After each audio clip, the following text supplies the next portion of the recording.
Pain BC, le euh, réseau de douleurs chroniques et aussi donc l'Institut de l'appareil locomoteur et de l'arthrite, Santé Canada. Et beaucoup de nos présentateurs vont partager des histoires qui ont été formées par leurs expériences vécues.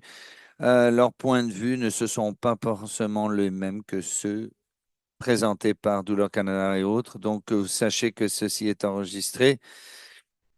Et sur la chaîne de Douleur Canada de YouTube, bon, bienvenue à la deuxième séance aujourd'hui. Les mouvements doux, faire de votre corps un ami. Rappelez-vous qu'aujourd'hui, cette séance est enregistrée. Il y aura de l'interprétation et des sous-titres en français et en anglais. Merci à nos interprètes. Je suis très content de pouvoir accueillir Kendra Copeland. Merci. Et je suis très heureux de t'avoir encore. Merci de m'avoir encore une fois accueilli. Je vais euh, mettre les diapositives tout de suite et on va sauter dans la directe. Encore une fois, je suis Ken Complan. Je suis il et elle. Je suis du territoire des Quechua, Première Nation, qui est connu comme le Port Coquitlam en Colombie-Britannique. Je suis un maître de yoga. J'ai étudié sous le Swami Vigiland et je vais enseigner un petit peu aujourd'hui comment on peut changer notre rapport avec notre corps à travers de la philosophie tantrique. Première chose que vous devez comprendre dans cet enseignement, ça vient d'une tradition non dualiste. Alors, quand les gens entendent quelque chose de sensuel dans le tantrique, mais en fait, on va explorer comment la compassion et la présence peut vraiment nous aider à s'occuper de notre douleur et essayer vous voudrez peut-être un journal parce que on va essayer à la fin de cette séance de mettre ça en pratique. Alors, juste pour vous dire que le tantra, ce que c'est, tantra, c'est des philosophies existentielles sur la nature de la conscience. Et ils avaient une compréhension du collectivisme comparé à l'individualisme.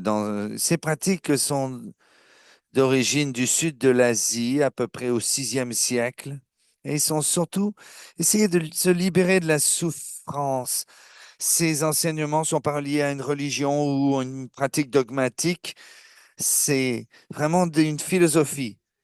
Ils peuvent être toujours reliés à des enseignants traditionnels et souvent dans l'Ouest, on les voit comme idolâtres ou en tout cas. Et dans l'Ouest, ils sont plus familiers avec le néo-tantra, qui n'a pas de lien avec un enseignant. Ça a été popularisé dans les années 1800 par Pierre-Arnold Bernard, qui a fait que le tantra est quelque chose de sexuel. C'est peut-être lui qui a mis cette connotation. Aussi, le tantra est scientifique et que si c'est seulement basé sur de la science, et le néo-tantra est souvent vu, si on met ça dans Google, on va voir probablement des, des choses sexuelles, une femme et un homme ensemble dans une position douteuse. Et ça vient de l'impérialisme britannique, cette façon de penser. Donc, qu'est-ce que j'enseigne tout à fait? C'est une pratique qui vient de la tradition, qui vient du Kola Tantra. Donc, l'étymologie, ça va nous aider à comprendre le kaola. C'est pas une traduction anglaise, mais ce que ça veut dire, c'est une unité complète. Et tantra ou tant, c'est de libérer donc on peut penser à ces pratiques, à essayer d'être plus conscient et se libérer de la souffrance et de l'ignorance. Et Kaola, ça réfère à comment ça peut nous emmener à être plus liés avec les autres. Interconnectivité. J'ai mis des abeilles parce qu'ils ont leur unité interconnectée. Ils ont leur ruche, mais ils sont interconnectés avec tout. Nous, on a besoin des abeilles pour leur nourriture. Les abeilles ont besoin d'eux pour être pollinisées. Donc, ils sont interconnectés dans quelque chose de plus grand qu'eux. Alors, Maintenant, les sages tantriques savent que pas tout le monde peut apprendre de la même manière. Donc, depuis des siècles, ils ont trouvé plusieurs manières de transmettre cette information.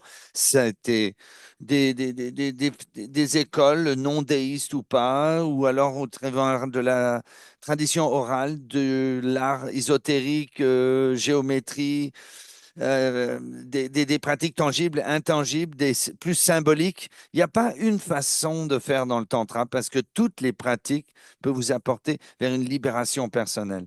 Et le tantra, ça, vous pouvez être dans n'importe quel cas mental, c'est une pratique qui peut se faire. Si vous vous sentez ouvert ou fermé, le chemin de la libération personnelle et il y en a plein. Et s'il y en a un qui vous plaît pas, prenez un autre chemin. C'est pour ça la pratique de mouvement, ça peut être utile, mais c'est pas la seule façon d'avoir accès au yoga. Alors aujourd'hui, je vais commencer. Je vais partager des histoires de la tradition. C'est une des façons dont ça a été transmis avec le temps. Alors bien sûr, il faut se souvenir, c'est dans le sanskrit. C'est une langue proto-indo-eurasienne qui a il y a trois genres, masculin, féminin et neutre, pas comme les langues comme le français ou le Dutch. Masculin pour un crayon où on a le féminin, excusez-moi mon français. Donc, donc, dans la philosophie indienne, souvent, il y a des genres. Ceux qui terminent avec A sont masculins, comme Deva, et les mots qui se terminent en I sont féminins, comme Devi. Ils veulent dire la même chose. Il y a une variation masculine et féminine. Dans la philosophie tantrique, il y a deux aspects. C'est une conscience singulière, mais elle a deux qualités. L'une, c'est Shiva et l'autre, c'est Shakti. Cette conscience Shiva représente l'aspect masculin de une conscience. C'est de la conscience pure. C'est vraiment l'aspect le plus divin quelque part. Sans Shakti, ça n'a pas de mouvement, c'est inerte. C'est une qualité qui pénétrante. Alors, ça fait partie de la conscience. C'est la partie de vous qui regardez ce que vous faites sans intervenir. C'est le témoin intérieur que vous avez. Par exemple, si vous avez vu un coucher de soleil magnifique et vous vous arrêtez ou quelque chose qui vous coupe le souffle, un paysage, peut-être vous êtes familier avec cet aspect parce que c'est la partie de vous qui est conscient que vous absorbez tout. Si vous êtes conscient, vous sentez la magie de tout cela. C'est, c'est, c'est- Ça observe de façon silencieuse. Ça ne changerait rien. C'est que on est ici, je regarde, je suis conscient. C'est tout. Voilà ce qu'il veut dire par la conscience Shiva. C'est la partie de vous qui remarque que vous riez quand vous riez. La partie de vous qui ressent leur cœur gonflé quand vous voyez quelqu'un que vous aimez. Elle n'est pas juge, elle n'interfère pas, elle est juste témoin. Et il est toujours présent, constante, et il ne change pas.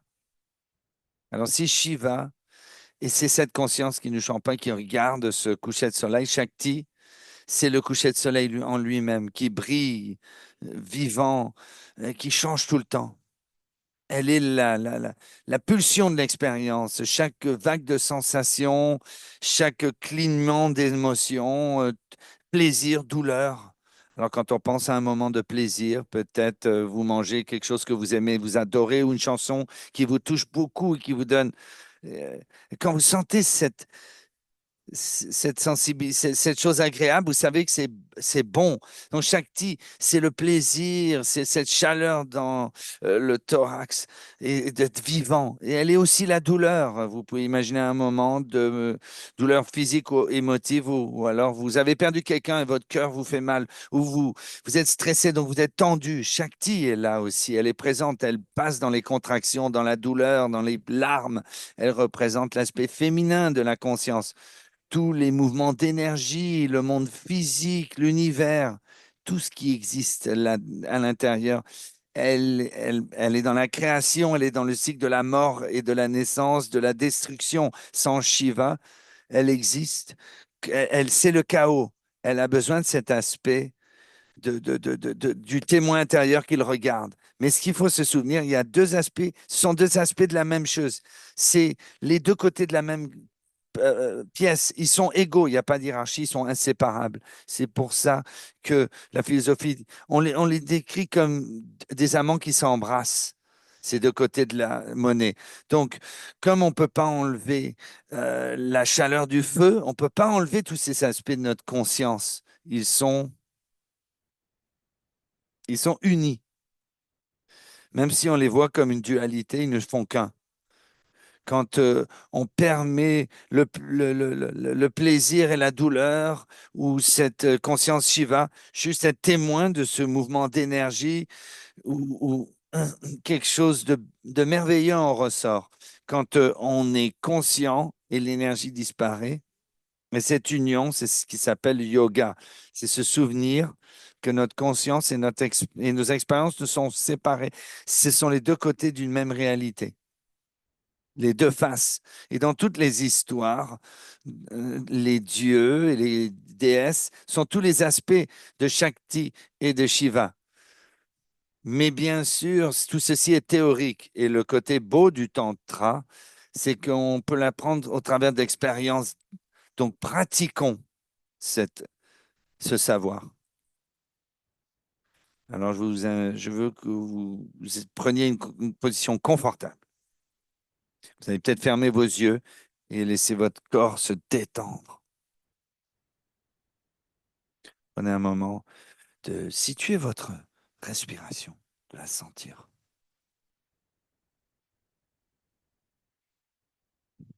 Et l'invitation ici est de respirer et soyez conscient que vous respirez. La respiration rentre, je suis conscient qu'elle rentre. Quand elle sort, je suis conscient qu'elle sort.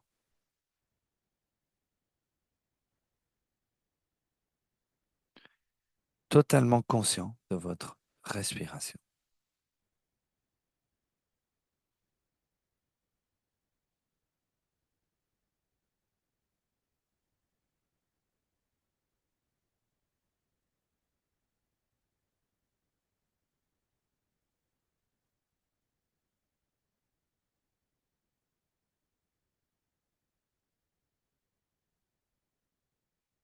Et maintenant, est-ce que vous pouvez tourner votre concentration vers votre esprit? Tournez-vous sur vous-même, votre propre conscience.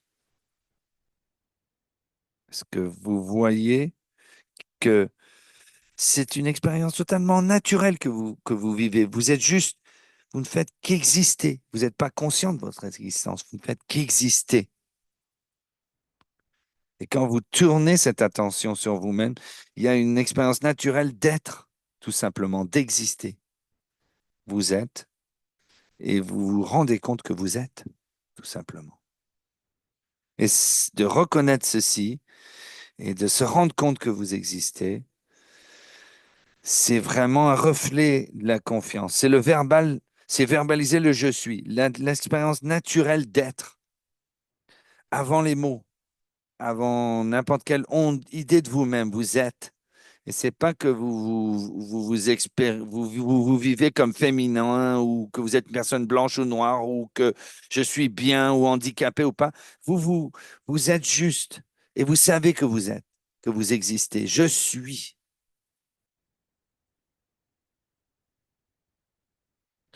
Et cette expérience naturelle, c'est l'empreinte en vous de cette conscience primaire ou cette conscience Shiva, comme on dit au yoga. C'est l'œil, c'est le Shiva. L'œil, et le Shakti, c'est votre capacité de le vivre, de l'expérimenter, que je suis. Mais bien sûr, cette expérience d'être, d'être conscient de votre propre être, n'est pas limitée au genre. N'importe qui a le désir de faire cela peut tourner sa concentration sur lui-même. Et ça peut aussi être, on peut aussi dire nous sommes, on peut le rendre collectif. Parce que les textes tantriques nous disent que ce corps plus large collectif n'est pas séparé de notre conscience à nous, cette conscience collective. On en fait partie. Donc, quand vous êtes prêts, vous allez ouvrir un peu les yeux et bouger, rouler vos épaules un peu en arrière quand vous revenez un peu dans cet espace. Et maintenant qu'on a cette compréhension basique, je veux partager ce folklore qui va un peu refléter ce que c'est que cette expérience. Donc, Shakti, dans la forme d'Annapurna, la déesse, qui est la consorte de Shiva, qui veut le remplir de nourriture de blé. Et l'histoire, voici l'histoire. Pendant des millénaires, Shiva et Shakti, ils sont unis, c'est harmonieux, mais pendant un moment, Shiva critique. Et, et lui, il trouve que son côté nourricier de naissance, c'est pas important. Pendant des années, elle sourit, elle ne dit rien, et elle continue à faire ce qu'elle fait. Mais un jour, Shiva, et donc ils se disputent sur le monde matériel. Shiva veut méditer, se reposer juste être témoin. Et comme n'importe quelle femme, la fin de semaine, elle veut faire des choses, elle veut aller au marché, elle veut faire son épicerie, elle veut laver sa maison. Mais Shiva lui dit, tout ce qui est matériel est une illusion. Et toute la nourriture, tout ce qu'on a mangé, tout ça. Bien sûr, si Parvati lui il gouverne le côté matériel. Et elle est Shakti. Donc, sans un mot, elle quitte son foyer. Donc, elle enlève la moitié de son énergie cosmique. Et voilà comment elle se dit, comment est-ce que Shiva va se débrouiller maintenant sans elle? Alors, il y a un silence qui englobe le monde depuis qu'il est parti. Mais dans ce silence, Shiva se met à méditer, observe sans agir. Pendant ce temps, le monde est en péril. Sans le mouvement de Shakti, il n'y a plus de nourriture, il y a une famine. Les récoltes euh, euh, sont perdues, les bêtes meurent, les gens se battent, il y a des conflits, il y a beaucoup de souffrance. Et les suiveurs de Shiva lui demandent, s'il te plaît, donne-moi de la nourriture, parce qu'il dit le monde est une illusion. Donc les demi-dieux ont faim et aussi eux viennent l'interrompre dans sa méditation en quêtant de la nourriture, puis il les renvoie. Finalement, Shiva lui aussi commence à avoir faim et à un moment donné, les douleurs dans son estomac l'empêchent de méditer et lui a ce désir, il sent ce vide. C'est un puits sans fond, c'est insoutenable. Alors il décide de sortir de la méditation pour trouver quelque chose à manger, mais il trouve que le monde entier a, a pourri. Donc il quitte. Il n'y a plus de plantes, il n'y a plus d'animaux à chasser, il n'y a plus de baies à récolter. Tous euh, ces adeptes l'ont quitté. Ils sont allés à la dernière cuisine qui reste au monde. Et là, ils regardent la planète, ils trouvent que c'est désespéré, va aller chercher Parvati. Donc, il prend son bol et il va à la ville pour demander et quêter de la nourriture. Et il est dans la ligne, il attend dans la cuisine collective. Et c'est sa femme, Parvati, qui a la cuisine, qui a pris la forme de Annapurna, la déesse du blé et du grain. Elle, elle ne voulait pas voir ses enfants souffrir, elle a pris la forme d'Annapurna. Et donc, elle sert de la nourriture à tous les habitants de la terre et les demi-dieux qui ont faim de son gruau. Et donc, tout le monde se passe le mot et tout le monde vient pour la. Et Shiva se rencontre et il reconnaît la déesse tout de suite et il se rend compte que sans elle, il n'est rien. Sa méditation, sa reconnaissance est soutenue par le monde matériel qu'il le voyait comme illusoire. Donc, Shiva se rend compte que de se nourrir, que c'était important pour même sa méditation. Donc, il sort son bol et il demande de la nourriture et elle sourit, sa femme sourit et le nourrit. Et quand elle remplit son bol avec de la nourriture, la fertilité revient dans le monde et tous les êtres mangent ensemble et chante ses louanges. Et pour cette raison, la déité Shiva est souvent vue en train de quêter de la nourriture au pied de Annapurna. Donc, l'histoire de Annapurna renforce ceci. C'est clair que le monde matériel n'est pas une illusion. Et c'est que au travers de ce monde que l'on peut arriver à cette transition en soi, que même si c'est douloureux, le monde, et on a besoin de ces expériences pour savoir tous les côtés que l'on ne sait pas de nous-mêmes. Donc, toutes ces expériences peuvent servir comme une porte pour rentrer en soi. Et aussi, dans cette histoire, vous voyez que euh, sa femme n'est pas, quand on n'est pas aligné ou quand on ne se sent pas bien, surtout quand on a de la douleur, quand on retrouve le chemin vers nous-mêmes, on voit que finalement, on a plus de compassion vers soi. Donc, comment on peut prendre cet enseignement et le mettre en pratique? Je vais vous inviter à sortir votre petit cahier ou si vous voulez juste contempler ceci dans votre esprit, si vous ne voulez pas noter, mais l'invitation ici est de considérer que dans l'histoire, Annapurna nourrit Shiva pour lui rappeler que la conscience ne peut pas exister sans matière. Le sacré vit aussi dans le corps. Et mon invitation, je vous invite à considérer où est-ce que dans votre vie, où est-ce que vous pouvez euh, recevoir de l'amour ou être nourri, surtout quand, la- quand on a mal, on sent qu'on ne le mérite pas. Des fois, quand on a de la douleur chronique, on a des dépendances, on dépend des autres, et on peut avoir un complexe autour de ça, de cette dépendance. Ou dans votre vie, où est-ce que vous pouvez un peu ramollir votre résistance à accepter, à recevoir des autres ou de ce monde matériel.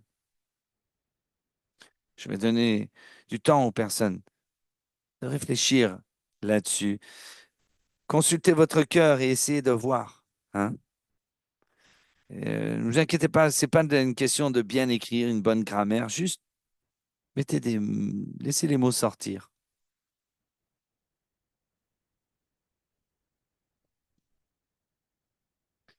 Puis même si vous n'êtes pas capable d'écrire tout de suite, peut-être vous le sentez dans votre corps, quelque chose, c'est une sensation.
Je vais vous donner encore quelques secondes pour poser ces pensées. Vous pouvez toujours y revenir. Hein.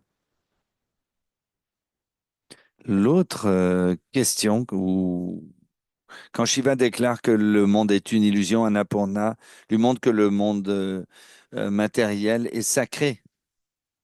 Qu'est-ce qui se passe quand vous voyez que votre corps, même pendant la douleur, où est-ce que vous voyez le sacré dedans? Et comment vous pouvez changer votre relation par rapport à des mots comme un corps cassé, ou vous voyez ce que je veux dire? Ou manquant?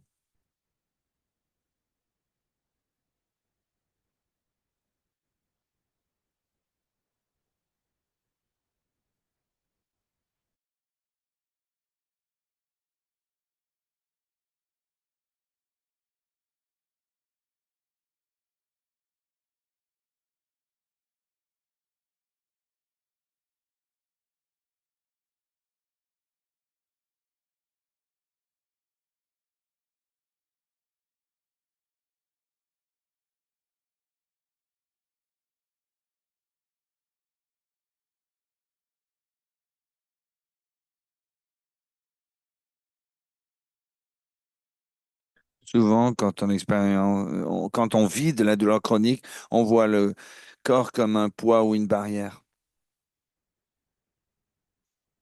Souvent, là, vous avez la chance d'essayer d'imaginer votre corps comme quelque chose de sacré.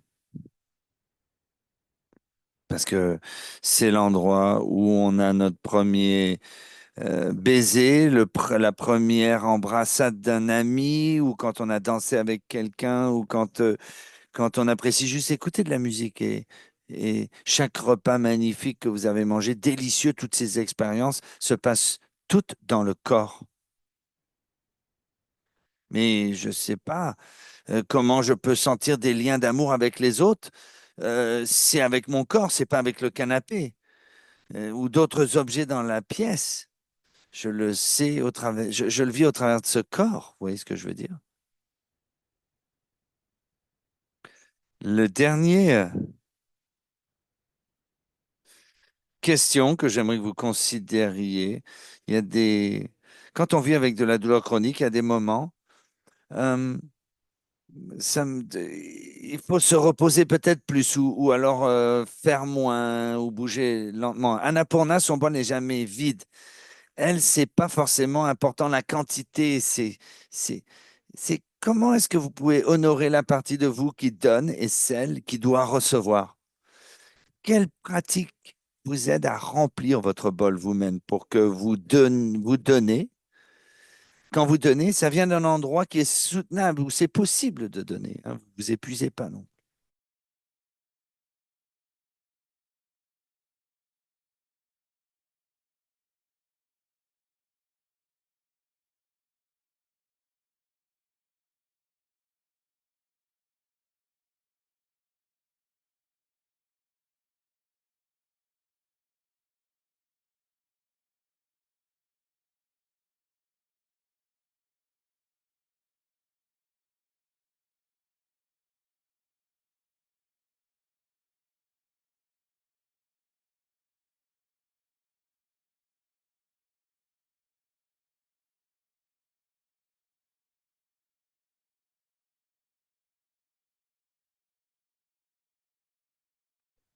Alors, vous pourrez revenir là-dessus tout à l'heure.